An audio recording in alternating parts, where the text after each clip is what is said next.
तालीमी मराकज़ में टीचर्स की सिलेक्शन का कोई क्राइटेरिया नहीं है जी। Every teacher, every private school and college has its own rights to select any teacher, ठीक है। और मज़े की बात है ये जो हमारा we are lucky in Chakwal to have university of Chakwal in our side. हमारे कॉलेज चकवाल में अब कम एक्सपेंस पे यूनिवर्सिटी ऑफ चकवाल में बहुत अच्छे सब्जेक्ट्स में और डिसिप्लिन में लोग पढ़ेंगे। लेकिन ये जो पढ़ के निकलते हैं तो इनके पास ये 250 स्कूल हैं और कोई 20-25 कॉलेजेस हैं, इन्हीं के अंदर जॉब्स लेते रहते हैं। और मज़े की बात है कि 500 रुपया भी अगर कोई ज़्यादा दे तो बहुत सीनियर टीचर भी उठ के एक कॉलेज से दूसरे कॉलेज चले जाते हैं, ठीक है। फिर वो छोड़ के वहाँ से दोबारा भी उस कॉलेज को ज्वाइन कर लेते हैं। There is no criteria, there is no hurdle from any senior government side कि हमारा क्राइटेरिया, सिर्फ हमें ये तो पता है कि हमने 16 ईयर्स एजुकेशन के टीचर को रखना है, लेकिन हमें मॉनिटर कौन कर रहा है। बहुत से कॉलेजेस और स्कूल में विजिटिंग फैकल्टी के तौर पे स्टूडेंट्स पढ़ा रहे हैं, ठीक है। मैंने देखा है कई स्कूलों में 10वीं की बच्चियाँ चौथी और तीसरी क्लास को पढ़ा रही हैं, ठीक है, और वो ख़ुद अभी 10वीं की स्टूडेंट्स हैं, ठीक है। 12वीं की स्टूडेंट जो 12 पढ़ी हुई है वो 5th और 6th क्लास को पढ़ा रही है, ठीक है। क्या हम ये तालीम दे रहे हैं कि क्या हम ये पैसा कमा रहे हैं? हम स्कूलों में ये कर रहे हैं कि हम कम तनख्वाह पे ऐसी बच्चियों को हायर कर लेते हैं और उनके पेरेंट्स उन्हें 12वीं या 10वीं के बाद पढ़ाते नहीं हैं। ऐसे लोगों को हम 4-4 हज़ार, 5-5 हज़ार और 3-3 हज़ार पे बैठ के पढ़ा रहे हैं। वैसे तो हम बहुत ज़बरदस्त एजुकेशनिस्ट और बड़े अपने इलाके के मशहूर मने हुए शरीफ शुरफा लोगों में शुमार होते हैं, लेकिन जब अपने तालीमी इदारे में घुसते हैं और सिलेक्शन क्राइटेरिया करते हैं तो we are always thinking for low salary teachers. I don't understand कि क्या क्राइटेरिया हमने रखा हुआ है। अनफॉर्चुनेटली और अनफॉर्चुनेटली आप कहें, मेरे कदीर गर्ल्स कॉलेज में फ़ीमेल्स ही मैं सिर्फ हायर करता हूँ, क्योंकि मैं समझता हूँ कि फ़ीमेल्स को पढ़ाना चाहिए, ठीक है। लेकिन बाकी कॉलेजेस में ऐसा नहीं है, ठीक है।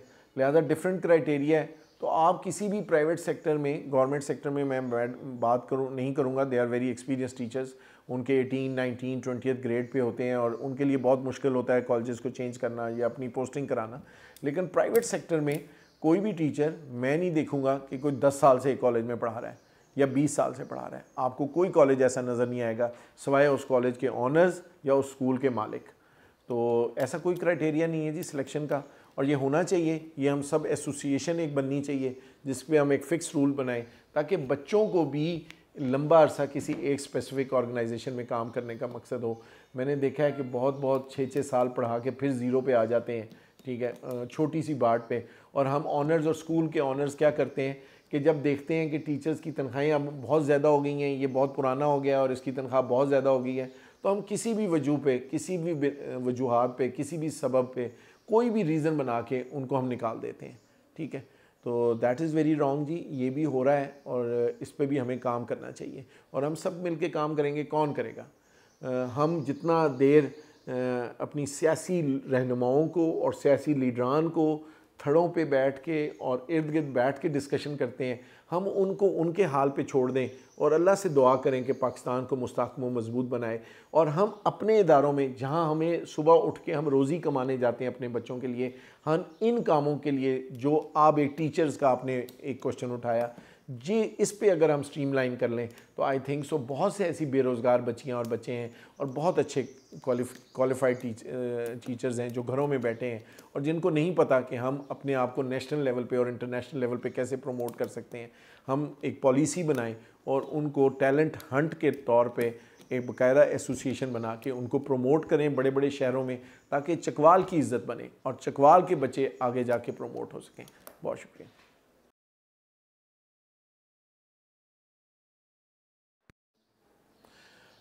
आपका ये बड़ा इंटरेस्टिंग क्वेश्चन है कि स्कूलों में और कॉलेजों में क्लासेस की स्ट्रेंथ कितनी होनी चाहिए। मैं अपने दोस्तों अहबाब जिन्होंने ये इदारे खोले हुए हैं उनसे रिक्वेस्ट करता हूँ कि आप इस मामले में अपने किसी साइकेट्रिस्ट और साइकोलॉजिस्ट से मिलें कि एक टीचर एक वक्त में क्लास में कितनी कैपेसिटी को होल्ड कर सकता है और कितनी कैपेसिटी को सही पढ़ा सकता है, ठीक है। जहाँ तक मेरा नाक़िस इल्म है, मैं तालीमी इदारों में इतनी ज़्यादा अरसे से मुंसलिक नहीं हूँ। बड़े थोड़े अरसे से कदीर गर्ल्स कॉलेज और अब कदीर गर्ल्स स्कूल के नाम से हमने एक इदारा खोला है। जहाँ तक मैंने इंफॉर्मेशन कलेक्ट की है, आई थिंक सो 25 से 30 बच्चों के साथ हम एक क्लास में तालीम दे सकते हैं। और अगर इससे कैपेसिटी ज़्यादा हो गई तो वो टीचर्स की रेंज से ज़्यादा हो जाएगी। टीचर्स की क्या रेंज है? टीचर्स की वो रेंज है कि व्हेन ही और she is delivering the lecture on the white board, he should control the entire class sitting in front of them. तो ये पॉसिबल तभी होगा जब आप 25 से 30 या मैक्सिमम 32 स्टूडेंट्स, आप 35 स्टूडेंट्स क्लास में रखेंगे। उससे ऊपर अगर बच्चे आ जाते हैं तो वो टीचर की रेंज से आगे निकल जाते हैं। और जब टीचर की रेंज से बाहर निकलते हैं तो पेरेंट्स, वो स्टूडेंट्स जिन पे टीचर्स की नज़र नहीं पड़ती, वो अदर एक्टिविटीज़ में क्लास में बिज़ी हो जाते हैं। और जब वो अदर एक्टिविटीज़ में क्लास में बिज़ी हो जाते हैं तो वो क्लास का लेक्चर सही नहीं लेते। जब वो घर आते हैं तो उनको साइंस सब्जेक्ट समझ नहीं आते। अब everybody is blaming on others. हर शख्स अपनी फिंगर ये दूसरे पे रखता है और ये नहीं सोचता कि उसकी 3 उंगलियां उसकी तरफ आ रही हैं। ये बच्चे घर जाके पेरेंट्स को कहते हैं कि टीचर सही नहीं पढ़ा रहे, ठीक है, और टीचर सही नहीं पढ़ा रहे लिहाजा हमें ट्यूशन दें। पेरेंट्स एक तो हैविली फीसेस सुबह देते हैं, फिर शाम को वो इन पुराने मंजे हुए प्रोफेसर्स के पास उनकी ट्यूशन सेंटर्स को भर देते हैं। और वो बच्चे वहाँ भी 70 की क्लास में, I am not taking the names of the professors, जिन्होंने यहाँ पे एक तमाशा खोला हुआ है कॉलेज चकवाल में, और चकवाल जैसे इदारे में जहाँ पे लोगों की बाइंग पावर और गिविंग पावर इतनी नहीं है, पर कैपिटा इनकम इतनी नहीं है, वहाँ पे ट्यूशन सेंटर्स पे हेवीली चार्जेस पर सब्जेक्ट लेते हैं। स्टार्ट कहाँ से हुआ? स्टार्ट यहाँ से हुआ कि हमारी कॉलेज के और स्कूल की प्रेमिसेस की बिल्डिंग में रूम्स की एलोकेशन प्रॉपरली नहीं है और हम प्रॉपर बच्चों को नहीं करते। 30 से ज़्यादा, 35 से ज़्यादा बच्चे नहीं रखने चाहिए।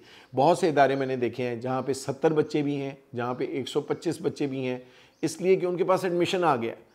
एडमिशन आते हैं, बच्चों को क्लासरूम्स में भर देते हैं, ठीक है। भरने से दे डैम केयर कि वो बच्चा सबक सीख रहा है या नहीं सीख रहा, क्योंकि आपने उनसे सालाना फ़ीस ले ली है इकट्ठी, लिहाजा अब वो बच्चा आपको छोड़ के भी नहीं जा सकता। तो ये सारी बातें उस मेरे आपके पहले क्वेश्चन से करती है कि either we are running the show for a business और फॉर स्प्रेडिंग द एजुकेशन।